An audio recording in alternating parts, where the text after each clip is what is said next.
Good afternoon. Welcome to workshop number 342, Congregational Leadership in the Interim Time. I'm the Reverend Keith Kron. I'm director of the Transitions Office for our Unitarian Universalist Association. I'm here with the interim minister and leadership from our congregation in Deerfield, Illinois, North Shore Unitarian Church. And I'm going to let them introduce themselves right now. Hi, I'm going to stand up so you can see me. I'm Marlene Walker. I'm an accredited interim minister. I've been at North Shore for the last 2 years and will be there for one more year.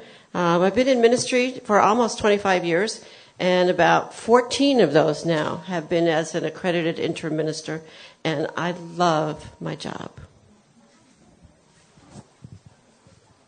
Hi, I'm not John Nedlund, who's in your program. He's our current president. My name's Jim Hagee. I'm a ringer. And in fact, I just came in for this hour, so if this is your 342nd workshop, I congratulate you for your endurance. I was president a couple back in our congregation and did some other stuff with the church, and most recently have been part of the interim transition team when Marlene joined us, so we might talk about the role of not just Marlene's role, but the role she sees for the interim transition team in that process. And when I'm not hanging around NSUC, I was forgive me for this, a big firm lawyer for 30-some years, and then took what I hope still looks like an early retirement. And for the last 10 years, I've been an academic, so I teach at a couple of universities here in the U.S. and in Peking University in China, and I do some other, I do workshops for not-for-profits around the country in a completely different topic. But as you can tell, my experience has all been sort of vertical organizational structures, which hasn't prepared me at all for Unitarianism. So I'm learning as I go. Oh, sorry. Oh, and now I'm told I'm co-chair of our ministerial search committee going forward. So there we are. So, welcome. I'm glad you all are here. Let me get just a quick sense of who's in the room. How many of you are in congregations that are currently about to start an interim ministry? How many of you are in congregations where you are through the first year of interim ministry? How many of you are here because you're interim ministry junkies? There are a few of you. And how many of you are here because you anticipate your congregation going into an interim time at some point in the future? Very good. We're glad you're here. Let me talk to you a little bit first about the history of interim ministry and how it's evolved. And then we'll turn our attention toward Deerfield and specifically how they have well-utilized interim ministry. Interim ministry has been around for over 30 years. It used to be we just simply went from one minister to another. And then we sort of discovered along the way there were a fair number of expectations that, gee, if we had Marlene as our minister for a period of time, we kind of expected Jim to be just like Marlene in the next ministry. So one of the things that became clear as we move forward is that one purposes of having an interim ministry was to help a congregation see that ministers are different and to be better prepared for that. Having someone come in during an interim time who would come in and just simply be different was useful. And then we discovered, gee, there were a lot of things that congregations needed to work on during an interim time. If you'd had a long-term settled ministry, often things had gone on such autopilot that all of a sudden when the interim minister came in, it was like, wait a minute, you expect me to clean the floors, lock up the office, take out the garbage? Why is it you do that? Well, that's what the previous minister always did. Well, I'm not sure that most ministers now are going to want to be doing that, so I'm not going to do that anymore. And so there'd be all these interesting changes that happened that it was part of a time. Often congregations were looking for help. They'd gotten stuck in particular ruts. There were things they did again and again. They didn't know how to get out of them, and they looked for the interim minister to be a good resource for them to look at their particular needs in the future.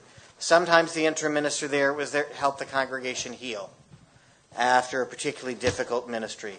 Perhaps the minister had been negotiated out. Perhaps it had been some significant conflict within the congregation that led to the interim ministry. and the minister leaving, and so the interim minister would come in and help the congregation move forward. Sometimes it was just simply helping the congregation getting unstuck and looking toward the future.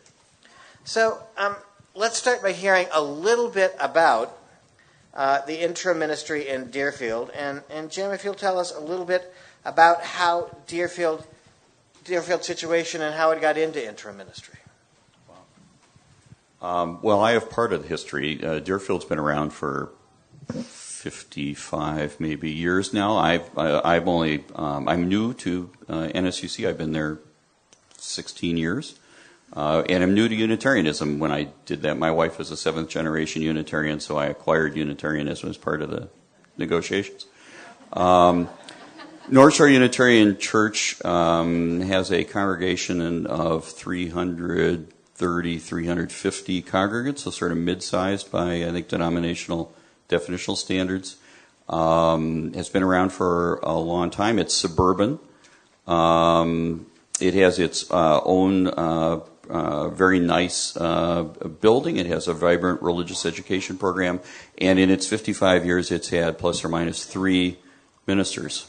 So we haven't had a lot of transitions. This is, for many of our members, the first transition. Our latest settled minister was with NSUC for 21 years. We had them 1 year after that when we were sort of on our own operating fellowship style for a bunch of reasons, including that we used the budget for the minister for that year as a sort of parting gift to the minister along with other things. And then we've had Marlene with us for 2 years now, so we'll have a 4-year buffer between settled minister last and future. Our minister was with us for a long time. You're Unitarians, and I'm a guest in Unitarianism, so I would say this enduringly, but we have the usual sort of 350 members with 500 viewpoints. And as a result, over 21 years, we had a minister that had, like all of us do, lots of strengths and some areas where he wasn't as active or interested. And so some of the members related to him much more strongly and favorably than others. And after that 20-some years, I think everybody was ready for a change. And so our minister left in what the denomination, I think, calls a negotiated resignation.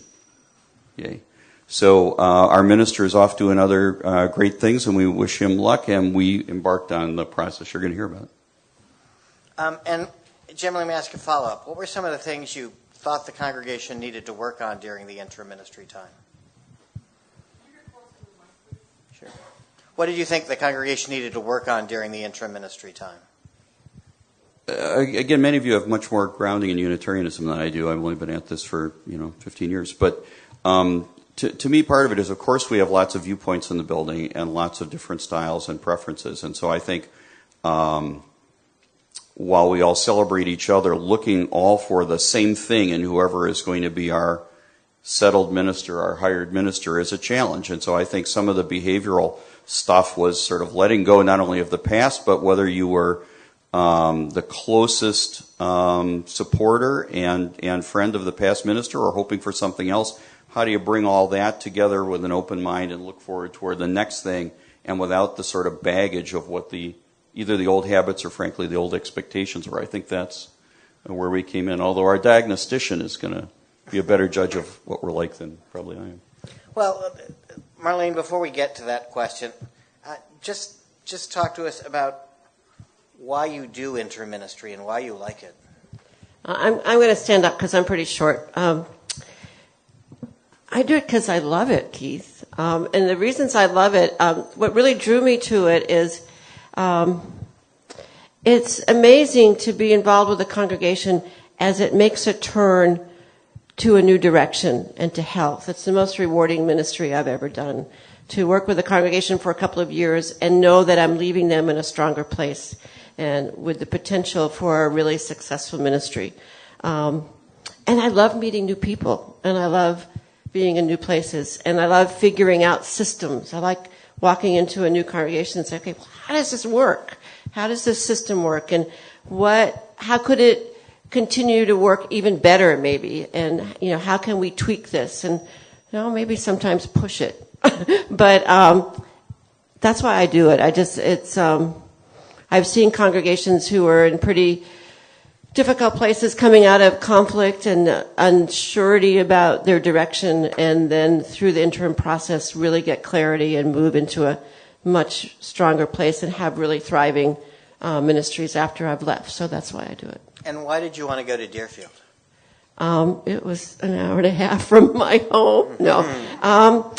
Well, let me just say a little bit. I'm going to add a little bit to what Jim says. Jim and I worked a lot together the last 2 years, and we don't always agree with each other.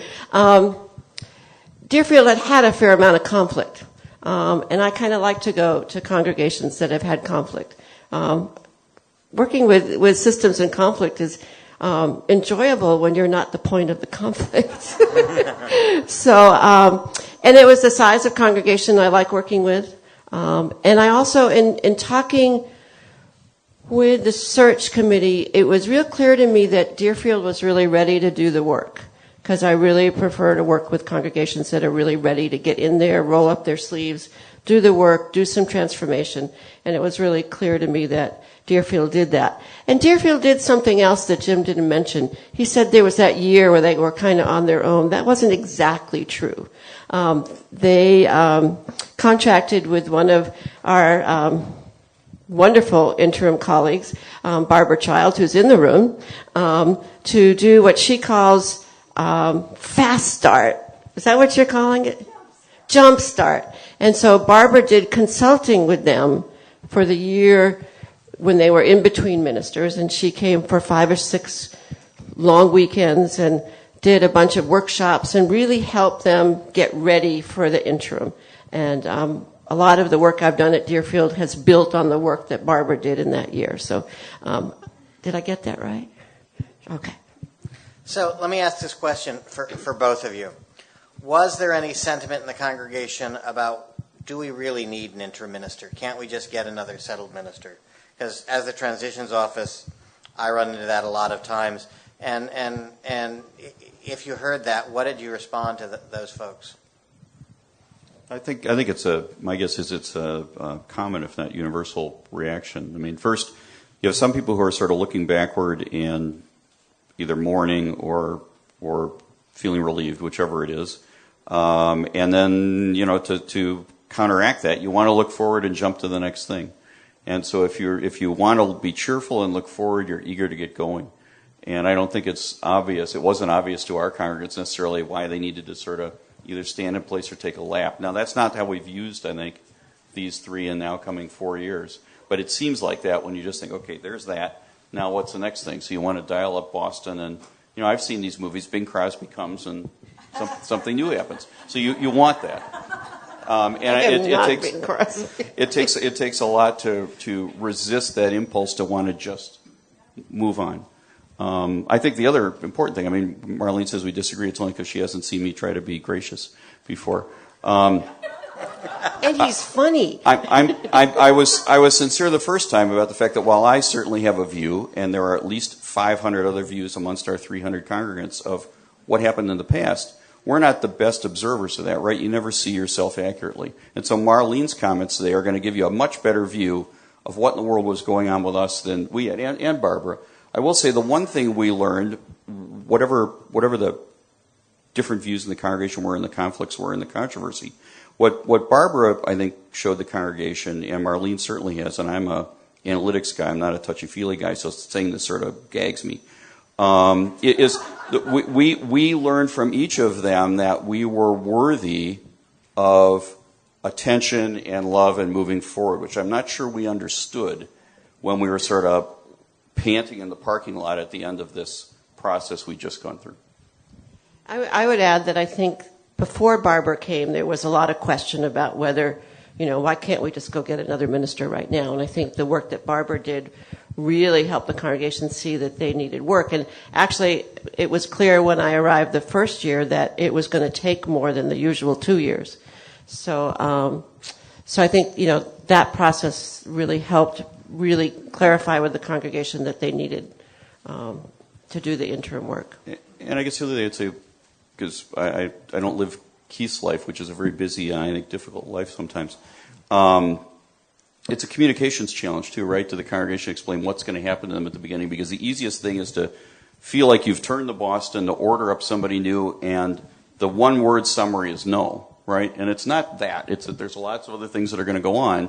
But if your congregants don't otherwise think about Boston very often, they don't come to GA, they don't have occasions to consume denominational resources, it can feel like the first time you need something, the answer is no, you don't want that, wait. And so I think it is a communications process to bring people along. Well, you've talked about, prepared and getting involved in the work for interim ministry. Let me ask you sort of a two-part question. And you've hinted at some of them in terms of what did you do to prepare for interim ministry? The most common thing we see at the end of an interim period in the evaluations is we wish we had been better prepared for interim ministry. We probably hear that from 1 out of every 4 congregations. What advice would you have about helping get a congregation to be prepared for interim ministry? And either one of you can answer. So me. Well, in addition to saying consult with Barbara Child, I would definitely, if your congregation is about to consider interim ministry, buy the book. Have your leadership read the book in the interim. I know that happened in Deerfield, and I think that's been really, really helpful. That's a wonderful resource. So I think that's really important. And maybe I'm jumping the gun on this. Let me go back. I think what the difference at Deerfield was they realized that they needed more than 1 year of interim ministry. And I think, many of our congregations now are doing more than 1 year because it's really hard to get it all done in 1 year without raising the anxiety level in the congregation to where not much really gets accomplished in a positive way. That's all I'll say right now. Sorry, say that one more time. Not only what did you do to prepare yourself for interim ministry, what do you wish you had done? What do you wish you had known? What would be helpful? Because that is the most common feedback we get. We wish we'd been able to better prepare. Yeah. Sorry. I guess we needed to take a breath, and I think we generally were able to do that. Oh, I'll bring you the mic in a second. We were able to do that to sort of contain our impatience to move on long enough. And so I think it was for us, it was recognizing we were worthy of attention, being open-minded, even though we aren't, because we each have our own preferences as to what's going to happen next. That was very healthy for us. And reminding us that as an organism, we could interact together, all of us, and support each other again at a time when there wasn't a conflict at the top of the agenda. That was very useful for us, I think. We have a question here, and we'll get you a microphone. Let me stop and do 2 nuts and bolts things that I think are just surprising and yet extremely important to know about the interim ministry. If you want a good interim minister, there are 2 things that I think are critical to getting a good interim minister. First and foremost, you need to pay them well. You will get what you pay for. Second, they need to know that they're going to a place where they can make some sort of difference with the congregation. They didn't go into interim ministry just to sort of be a placeholder. They want to be with people where they can see them be a part of helping a congregation turn toward a brighter future. Can I back up on that? And then we'll get the question. Yeah. There's a difference. There are different kinds of interim ministers. Those of us who are accredited interim ministers have had a significant amount of extra training, both through the UUA and through the Interim Ministers Network. We go through a pretty rigorous process to receive that, and I think we do the work a little bit differently because it's what we do all the time. So, and those of us who are accredited, I think Keith is right, we expect to be paid well. So if you're really wanting to have an accredited, trained interim minister that is their focus, you need to take a look at your budget because that does make a difference. Question. Yes, I'm going to end with a question, but first I'm going to answer your question, which you presented to them. I'm from the Unitarian Church of Harrisburg, PA. We are about to go into year 4 of interim ministry. So I feel uniquely qualified to be a guinea pig to the group here today. So my message to all of you is to take this seriously. This is the time in your life when, as a congregation, you need to come together as a community and figure out what do you want to be when you grow up. How do you exist as a church, and how do you execute your mission? You can't expect the interim or the new minister to help you. I mean, you need to come together and figure out why are you here and how do you want to live your faith. And then the process really can take care of itself. But please don't take anything for granted. I think in our particular situation, we were in a time of transition and we were trying to gloss over many things, and we sort of went through the process of, let's take the next minister, or let's go through and okay. You need to, and something that the Reverend said yesterday, pick a search committee that everyone in your church will trust. Doesn't matter who they are. You have to trust their judgment, but you have to go into the process trusting everybody and trusting the process, and I promise you it will work out. My question: can you please talk about the difference between pure interim and developmental ministry, because that's a very new concept, developmental, for many people. Thank you. Sure.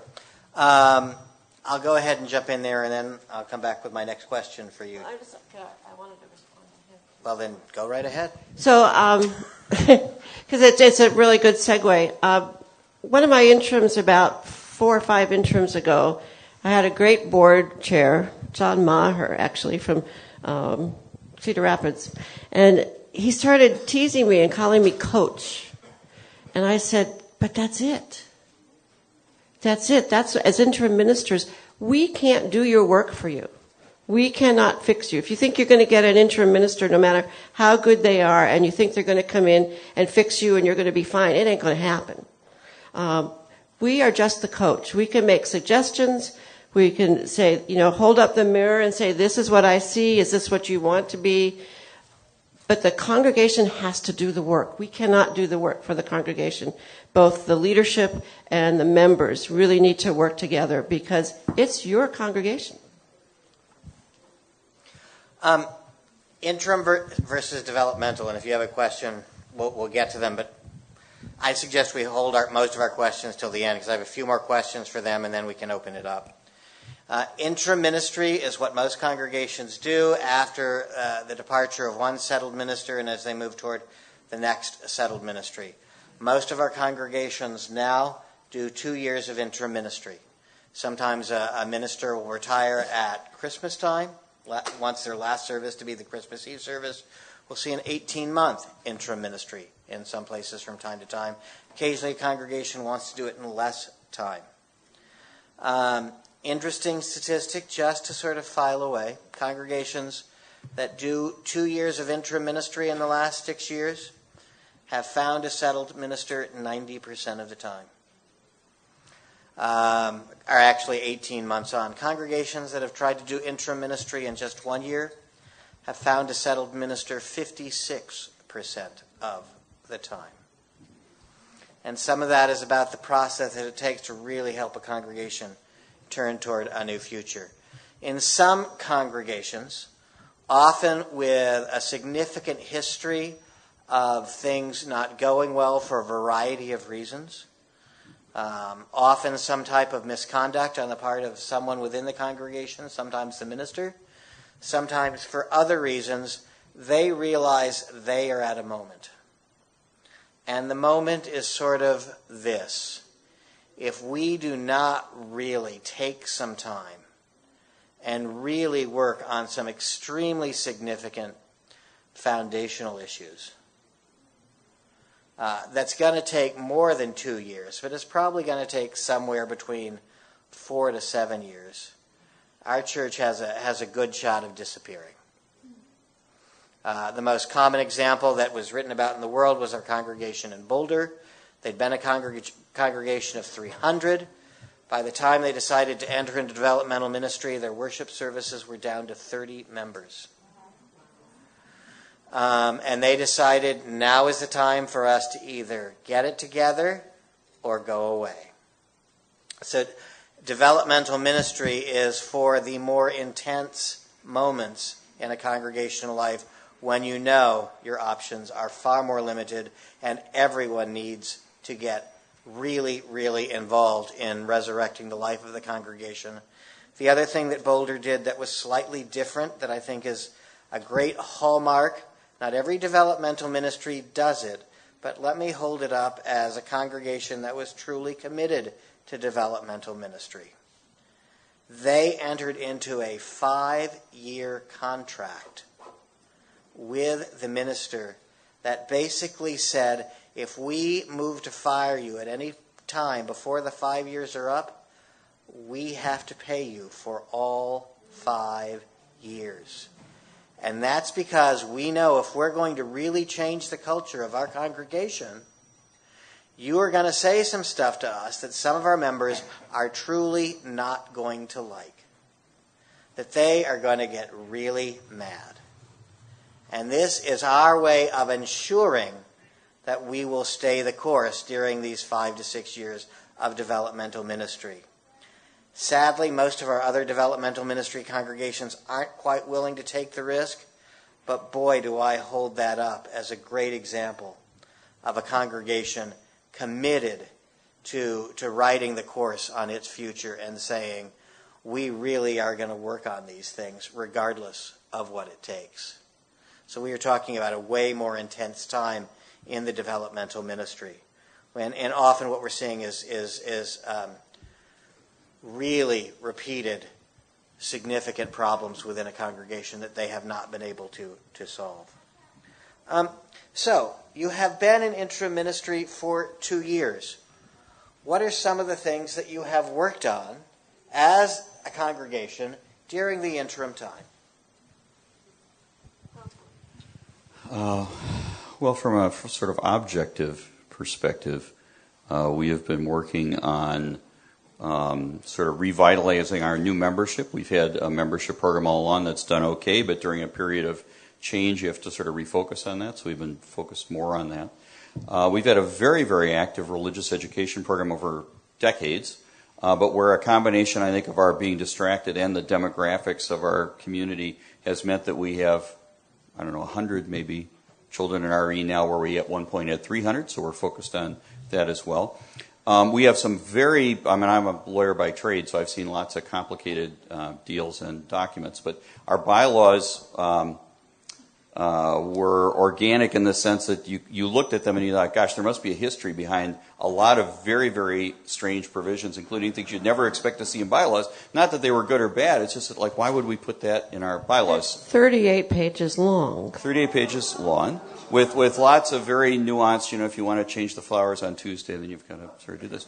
And so that must have had a history, which not all of us know, but it was time to revisit that. And so there's been a introspective governance review as well. We're focused, of course, on money. We've done okay, but like many Unitarian congregations, I'm sure we could use more money, both for the building, for our programs, for fair share, for fair compensation, and our demographics. Maybe not any of yours. Our demographics are awful in the sense that all of us are aging, and you need to sort of figure out how you're going to replenish that. We may not agree on that. That our demographics are awful. It's not that we don't like being the age we are, but we're not getting younger. Well, I think I would say that, we have a significant block who are older, but we also have a lot of young families who the two groups tend not to see each other. So, yeah. Well, part of that's physical in the building. We have, as many of you do probably, we have our RE in one room in the building where the families are down there, the teachers are down there, the service goes on here. Maybe you have coffee hour afterwards, people break up, and so you can physically, it'd be like being here and in the other building, people are there, and that's great, but you don't see them. So that's one of the challenges. And then we had this transition team, which you can talk about. What I was on that for a while, and now I've moved on to the Ministerial Search Committee. But a lot of this, I think, was just messaging to try to bring people together to rebuild a sense of common enterprise and trust. And it sounds like yesterday maybe you talked about a process that was similar to what Marlene suggested for us, which I think has been a real test of our progress. How the Ministerial Search Committee got selected, 7 people, was Marlene. Am I stealing your speech? I don't want to do Marlene asked the congregants to individually suggest people from the congregation they would commend that they trusted. So the board called every member. That's right. The board reached out to everybody. I did give them a script. So they collected names, and from that name, a sort of short list emerged, and eventually it couldn't have been that selective because I'm on it.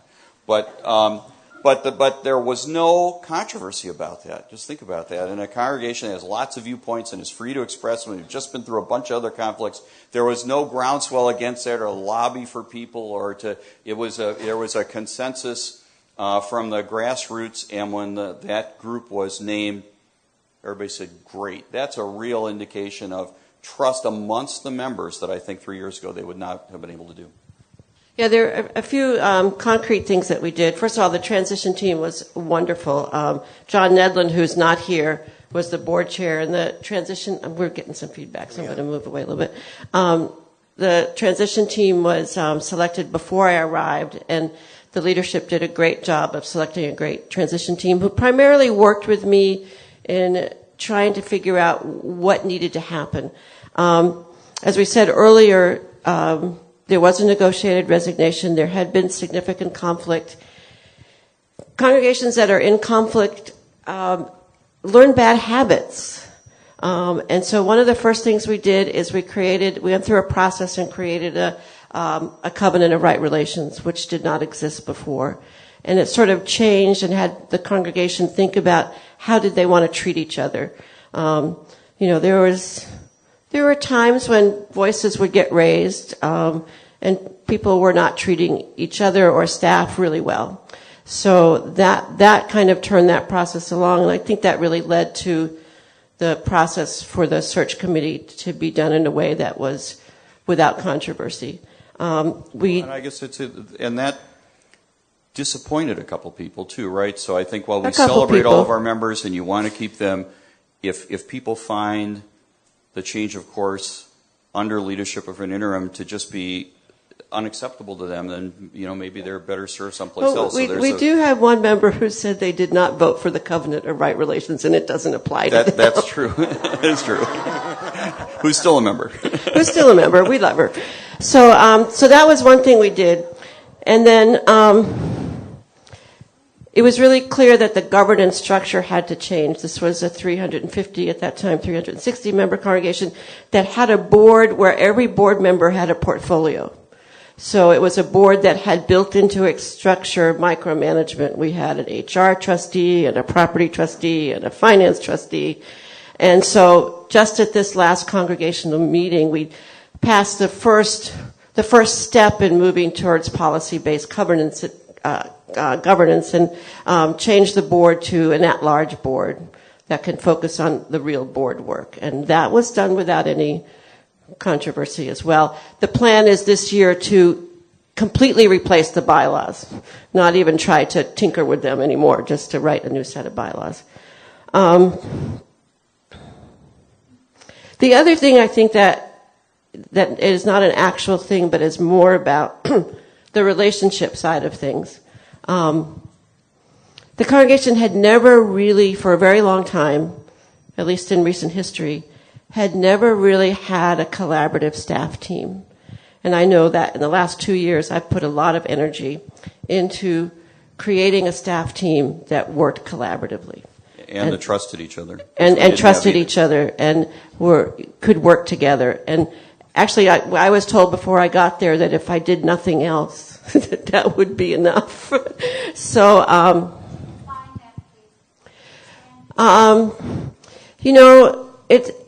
the history was that the staff did not get along with each other and kind of worked in their own silos. So we now have a staff, and we have a new music director coming in, because in the middle of all of this, our music director of 22 years, just retired. So we've been able to, from the start, work at creating a team that works collaboratively. So we recognize each other's areas. We respect those. We don't triangulate with each other.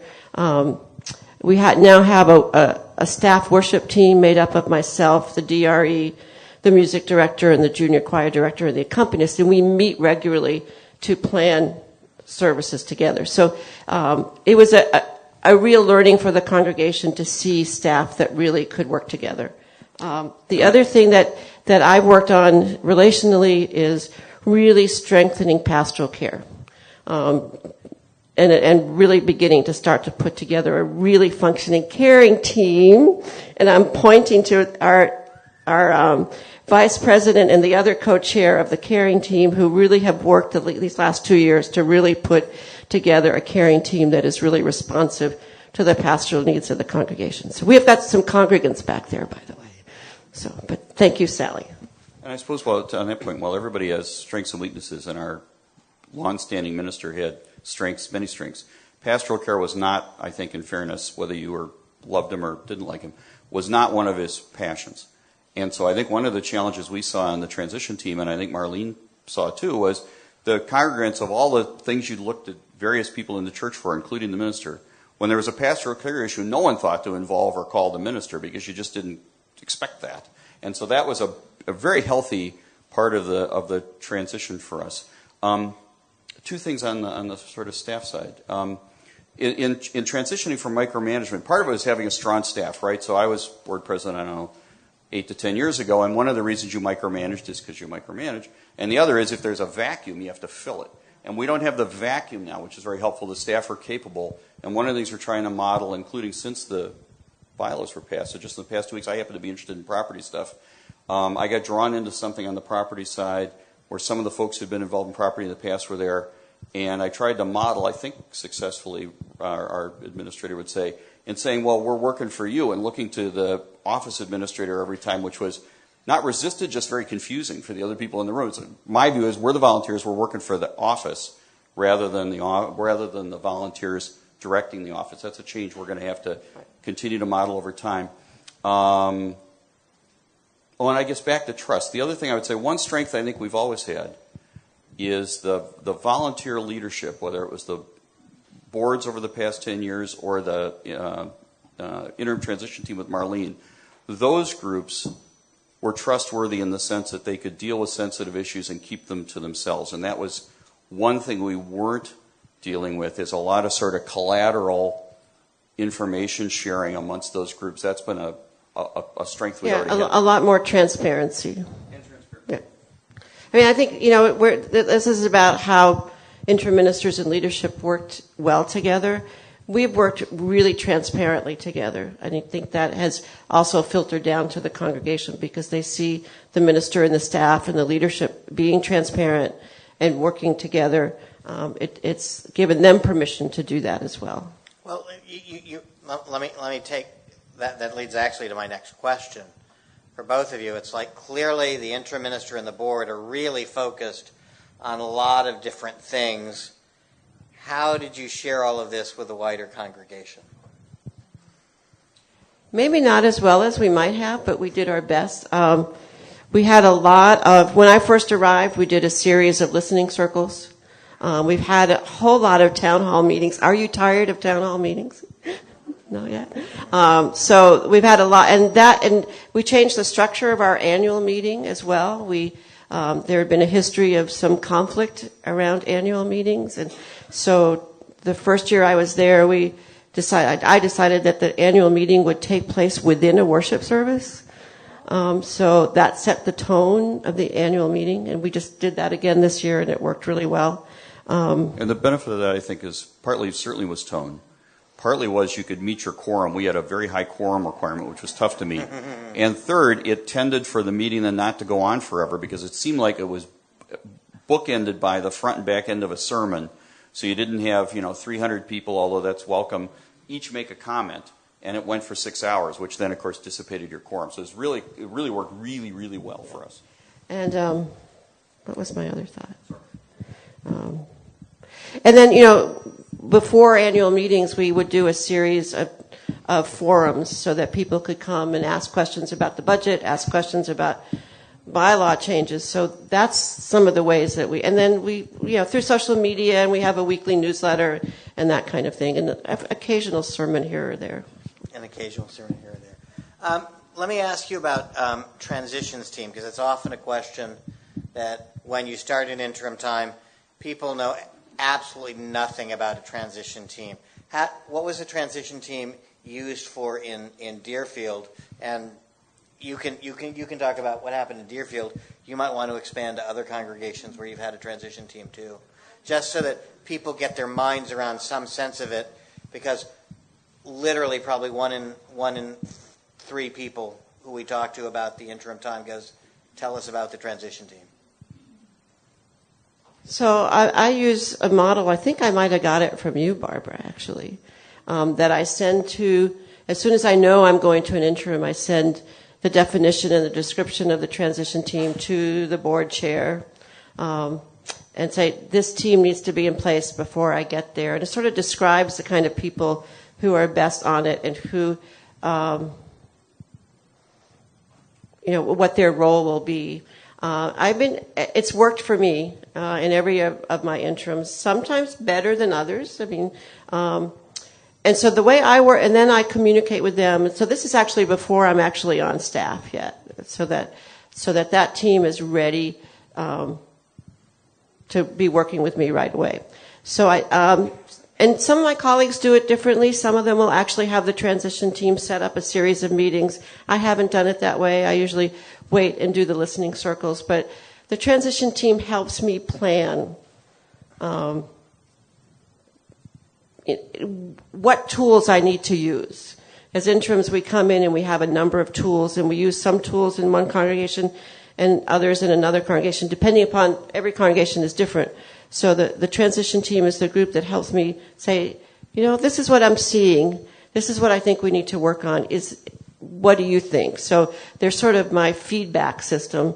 And when things have puzzled me, I've, brought it to the transition team. Is this really happening? I don't remember that. Oh yeah. Well, you were traveling then. So, and they've also helped keep me healthy. They've also said, you're burning out. You need to take care of yourself. So they've sort of been, it's not exactly a committee on ministry, but it's been the group of people, 5 people. We've had 5, yeah. And this year I lost one to the search committee. I invariably lose 1 or 2 people from the transition team to the search committee, and that's okay. So, does that answer your question? That's helpful. And you were actually a member of the transition team, so talk about it from that point of view. I'm glad Marlene went first, because this is both her invention as far as we're concerned, and the only purpose of the team is to serve the interim minister in the process, I think. So it's what you wanted it to be. I guess having participated in it for 2 years now and working with other nonprofits all the time, I guess I saw what I hope we were able to do in part as, number one, to provide context in a private way that not only of our own biases, because we all have them, but to be able to explain or report what we thought was going on elsewhere in the congregation so that was represented informationally.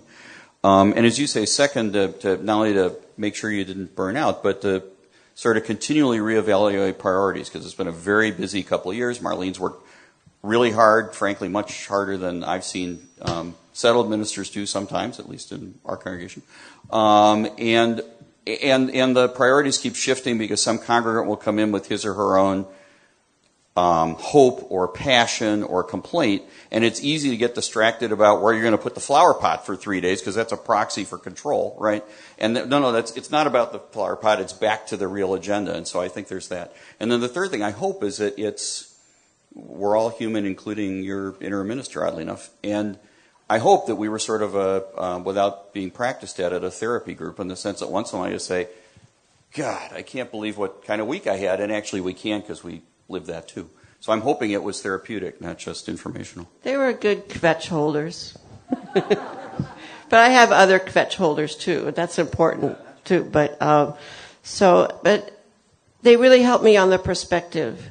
And then they also helped in a practical way, like when we were doing I'm not kneeling. I'm just... the Covenant of Right Relations. We also did a 3-month appreciative inquiry process where we did one-on-one interviews within the congregation. They helped, with stuff like bringing food for the workshops and setting up the flip charts and making sure, and also, working as facilitators for small groups. So they did a lot of that. They're going to do a lot of that in the fall when we do a month-long history project. We're going to get all the history up on the wall, all the history. But so they're going to help with the practical matters of that. So they're sort of both a think tank and foot soldiers. So. And I don't know if this would be either of your question, but I think that in the same context of at the beginning of a couple of years, why do we have to go through an interim ministry? I know there are some people, I probably am even one, although I trust you, about why now, having made 2 or 3 years of progress, we have to look at our history again. I know you have an answer to that, and it's a convincing one. I just think that it's worth the audience hearing that, because you can imagine you finally take some steps forward, you're feeling pretty good. Now let's remind ourselves where we were again one more time. So why is that important? Because I know you believe it is. Well, one, I think it'll be really helpful for the pre-candidates and the ministers looking at you. And if you don't know your history, you don't know your future either. And I really stress when I do the history work is that all the stories have to go up, even the ones that nobody talks about, because those stories still function in the walls of the congregation. So that minister, that is, you said plus or minus 3 ministers, there really have been 4.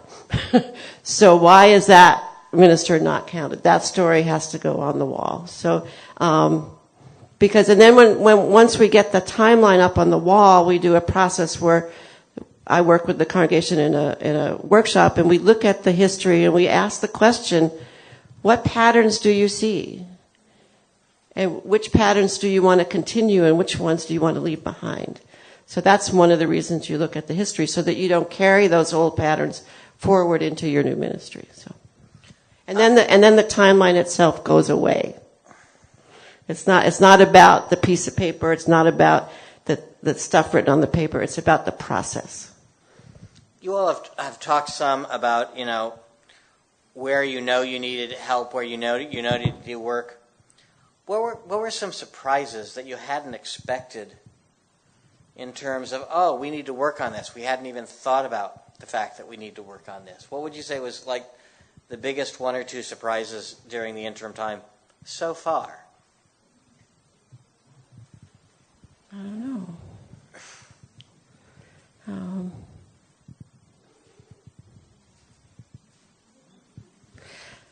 I can't think of any. I mean, the biggest surprise, I think, was the value of the interim ministry. It's not that we didn't like Marlene. We did when she first came. I think if the congregation had a chance to have Marlene forever, they would do that, and so that's a testament to Marlene, too, because we're a tough group. But she also, of course, made clear from the beginning, which is part of the purpose and part of the rules, that she can't stay, and so we knew from the beginning. And I think that was really healthy for us, too, because we were able to try to be open-minded, let go of the past, and not feel there was so much at stake. Right? We hadn't immediately leapt from, okay, there's that. Now we're going to go into a room for a day, pick somebody, and based on our history, have them for 20 years too, based on one day of interviewing. We could get some experience with dealing with somebody new and moving forward without feeling yet like we'd made a big commitment. But what do we have to work on that we didn't expect? They keep trying to get rid of me, but they haven't been able to do that yet. The first surprise I thought of was the cracked beam in the fellowship hall. I was walking through our fellowship hall one day, and we have these big glue lamp beams holding the roof up, and I looked up and I said, has that crack always been there? And then when the structural engineer came in and the staff was having lunch in that room, he was looking at it, he said, you all need to go in the other room. So that was a bit of a surprise. But I think the surprise was to realize how much work needed to happen on building that trust. Right. That was a surprise. And it was real clear after I got there that there needed to be a lot of work on that. And also on money. Oh, we have this ongoing debate, as you may, as to whether it's that we don't yet have enough money and it's in the building, we just haven't accessed it. That is, we haven't contributed as much as we could, or whether the money's not in the building. And it's some of each, but if you could, part of the forecasting going forward, I run workshops for not-for-profits on physical space all the time. They're all free and for resource. And so the building part is a great example, right? Because you just never know whether you're going to have enough money to do the things you need to do, including the physical space, right, or a fair share, or fair compensation, or another emergency you don't expect. And so one of the unsolved mysteries, I think, for us, other than, you hope that you grow your membership and one of them stumbles in and has $50 million and they give it to you. Other than that, we don't know, I think, where our natural equilibrium is in terms of our annual budget.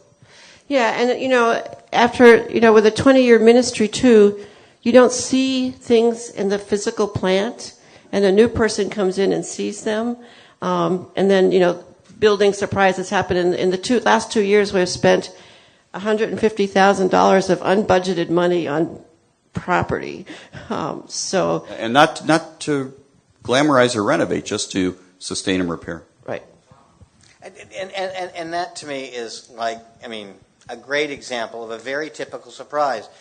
Deferred maintenance is a metaphor for so many things that all of a sudden appear during the interim time, whether it's about the physical building or something that's going on within the congregation. There have been things that have simply been put aside until you get to a point where we have to work on these particular things. Especially in a congregation where there's been conflict for a few years, because the focus becomes the conflict or the ending.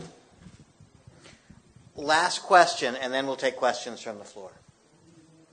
And the question is, what's been the most rewarding things that have happened during the interim time so far?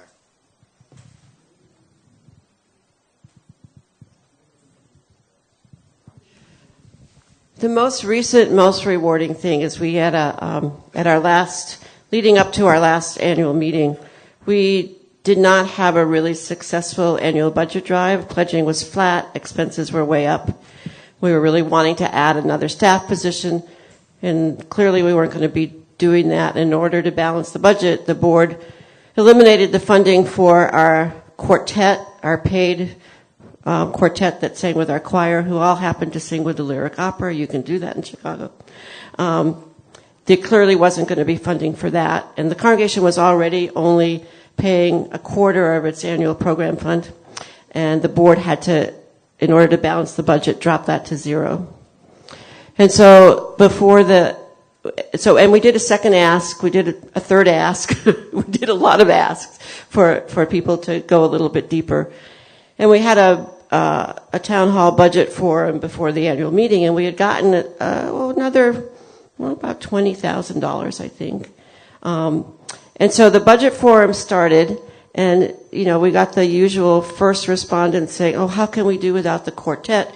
We've always had the quartet, which really wasn't true, but there was this sense of loss, and any money we got needed to go back to refunding the quartet. And then people started getting up and saying, but wait a minute, the UUA is more important. Replacing our funding to the association is a priority. And that's what carried the day. And so the additional funds went back to at least coming close to replacing it's still not fair share, but it's not zero. And they actually voted to whatever increased funds, 75% would go to the annual program fund and 25% would go into the music budget. I was so proud of the congregation, because 3 years ago it was, we're not giving, the UUA, forget the UUA. So, I hadn't thought about that too. And that was huge, I think. 5 to 10 years ago too, when we were having these conflicts and then the budget problems on top of it, it was always cannibalistic. People would want to fund only their thing, and so it was not only that we're celebrating the music and the UUA, but there wasn't this sense of, well, I'll give you $10 more, but it's got to go to this thing in the hallway. That's a huge jump for this particular congregation. So we've got a list of people. I'm going to ask the one thing that I'm going to get in the front of the line for 30 seconds. I wanted to ask Keith one thing that I don't know the answer to, but it's on our minds now, and maybe is or will be on yours. The UUA ministerial community is wonderful. They get together here. They talk to each other elsewhere. They must find support for each other when they deal with us, because they need that. So what we would wonder now going into our search here is what reputation do we have, and should we care about that, right? How do you figure out what they all think of us? That's question one. Well, what I'll say about that is hopefully they'll talk to your interim minister. We encourage all ministers in search to talk to the interim minister about what's going on. We encourage all ministers in search to talk to the regional staff who you've worked with. Often I talk with ministers going into search and share what I know. I've been in over 450 UU congregations in 20 years and have a surprisingly good sense of any number of our congregations. They will talk to Gary and get Gary's take on it. All of these things are good things. Gary's a code for our former minister. And all of this will be good information to help them figure out. I mean, one of the things that we try to do, they will look at your information that you present to prospective ministers. And one of the things they'll be looking for, the greatest ally you have in the search is being authentic with what's really going on with your congregation. And that means two things. Not only not presenting only, a good picture, but presenting a balanced picture. Seen congregations decide we just can only present all the things that we've been working on without some of the things that are worth celebrating. Because for most congregation, it is a balance of both the good and the things that they're working on. And being able to see both of those things becomes really important. Quick story, and then we'll get to the questions. We had a congregation in search any number of years ago, not long after I started, smaller congregation that was just totally honest in a way that I hadn't seen in any other congregational record. Congregation of under 150.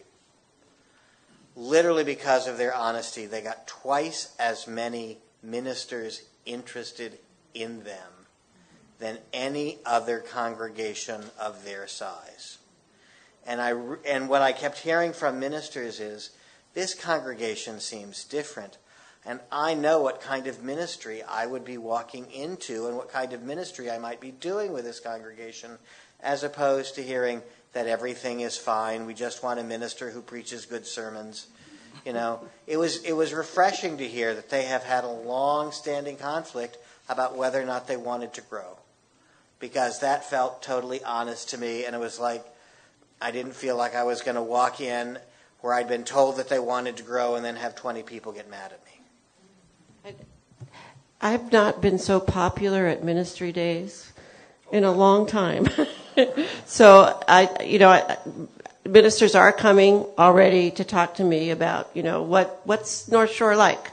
So, I think congregations think they have these reputations, but I think most ministers can look through those myths and have conversations. But I've had lots of coffee this week. Let's take questions now. And if you'll just say your name and where you're from and then ask your question. Hi. June Erdy from Flint, Michigan. Yeah. So, we have challenges. Lack of money and a water crisis that is so far from being resolved. It's still going to attract anyone who wants a real challenge. We figure that that kind of balances out our lack of money, that anybody who comes is going to have some serious social justice work on their plates, because we've just begun to try to work through it. But my problem is we have a minister retiring. I've been through the interim process before when we had a crisis and we needed the interim, and we needed it for 2 years because of a crisis. We now have a minister retiring where we have issues within the community, not a big crisis within the congregation, the grieving process, but not a crisis. And there's a huge pushback against, well, we don't need an interim, we can do lay services. Oh my God.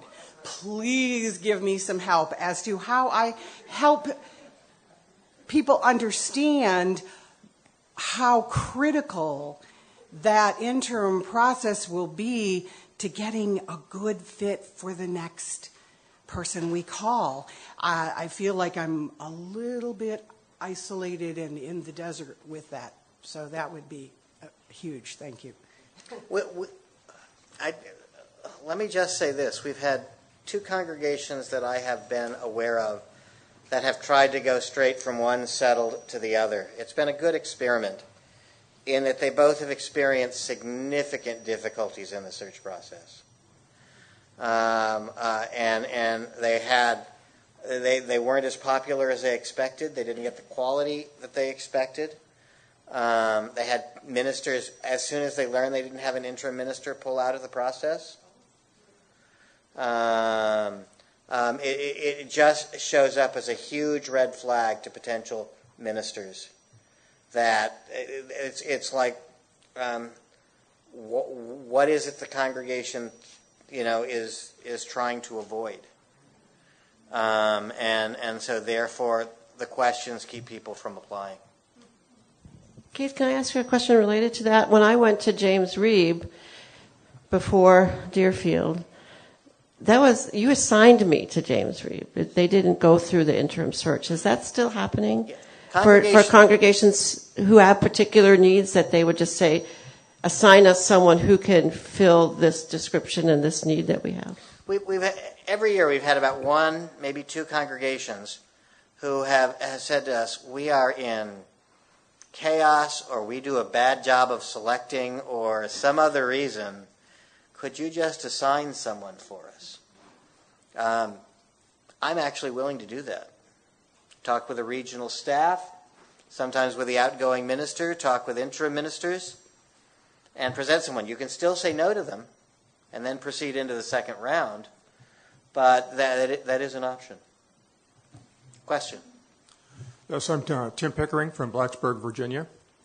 3 years ago, we hired a new minister, settled minister for our congregation, and she came in and she brought a lot of new energy and new ideas to the congregation, and we've been developing very well. She's very well liked and very popular.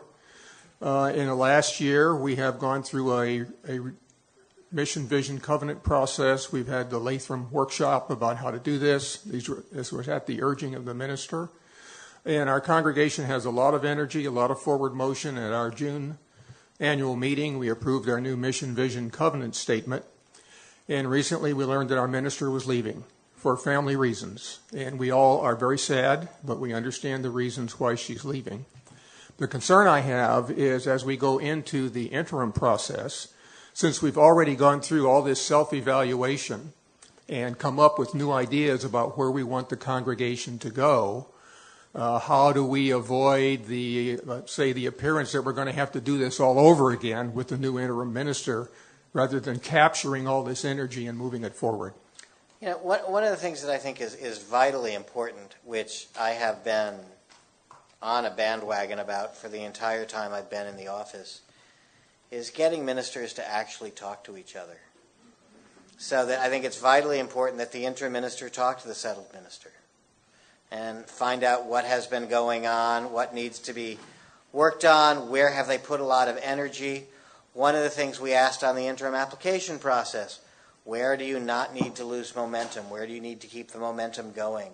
That was something that we used to never ask. What are the things that you need to work on to try and create a more flexible approach to the way what happens in interim ministry to meet congregations in sometimes wildly different situations, and help the interim minister know where to start and where to pick things up and where to offer help. Remember when I spoke earlier about I call it the toolkit. I actually, when on my first Sunday, I unpacked my toolkit. Not all the tools are what every congregation needs. So in your congregation, it sounds like, just a little bit, I know that one of the primary focuses would be about dealing with grief about the loss of this minister. That would probably be a higher priority than maybe doing the work that you've just done. And so there's going to be a lot of work to do around that and just kind of, help you through that process. So, we do have various tools, and sometimes I use some in one congregation and and not in another. So. Hi, my name's Christina Benner. I'm from Phoenix, Arizona.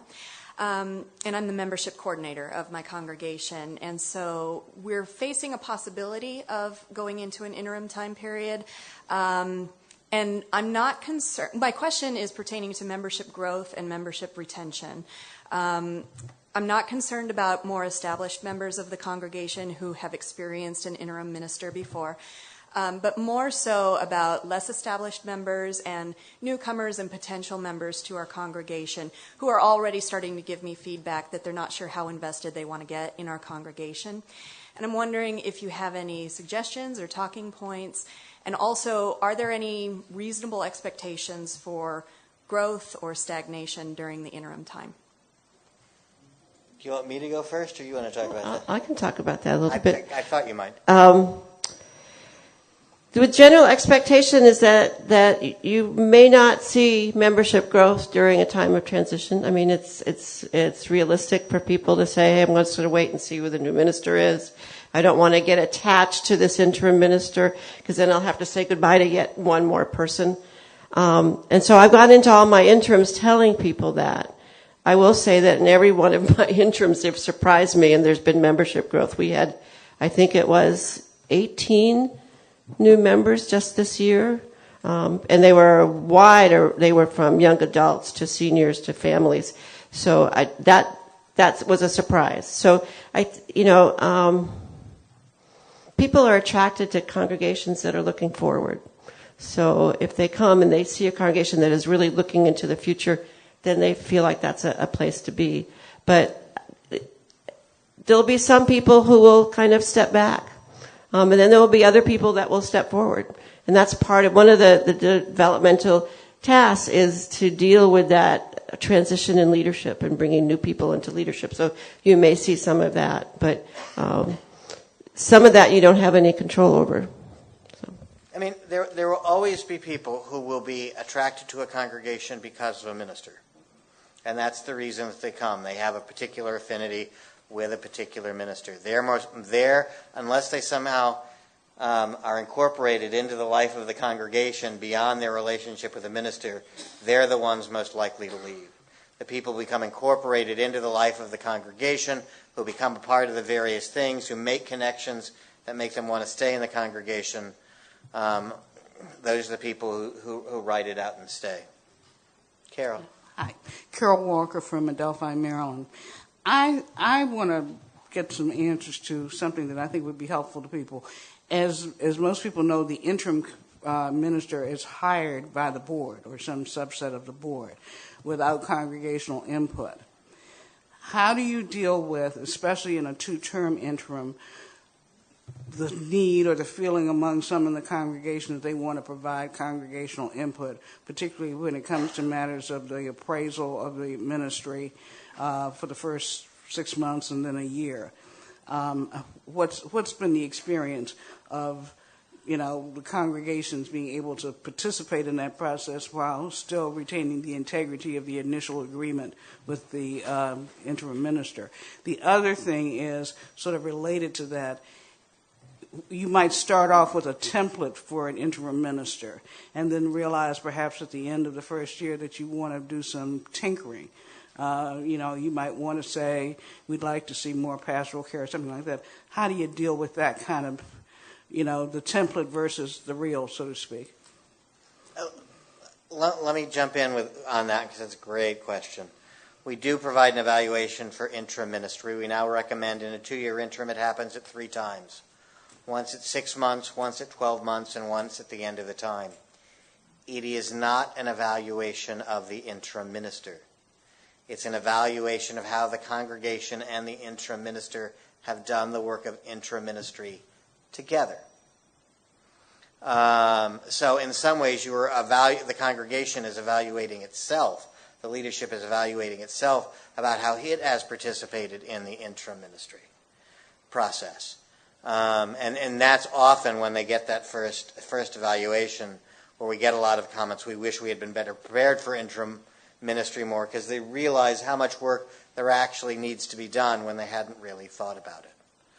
The other thing that I would say about that is what I've recommended now to any number of interim ministers is when you do that evaluation at the end of 12 months, that's a great time to stop, pause, reflect, and take a look about, okay, what does the last 12 months of the interim ministry really need to focus on? What do we need to adjust? What do we need to step up our game on? What have we accomplished? Where does the focus need to be? And it's a great chance for reflection on the part of the leadership. For the people who are, there are, how many of you who are in your congregation probably have people who really don't understand what the purpose of an interim minister is? That should be pretty much all of you. I mean, and I think it's part of the work to explain to the congregation in the variety of ways that it happens, that this is about how we move forward, how we turn toward the future. And it's not just about us evaluating the minister. It's about how we do ministry together. It's funny, Liz, I think about that because of all the opinions we have about all sorts of other things, because this came from the outside, it was a strange process, people didn't understand it. It's the one thing that we neither debated nor had a lot of groundswell about wanting to participate in. It was just a process. So I had not thought until this minute that was a strength, but it actually was.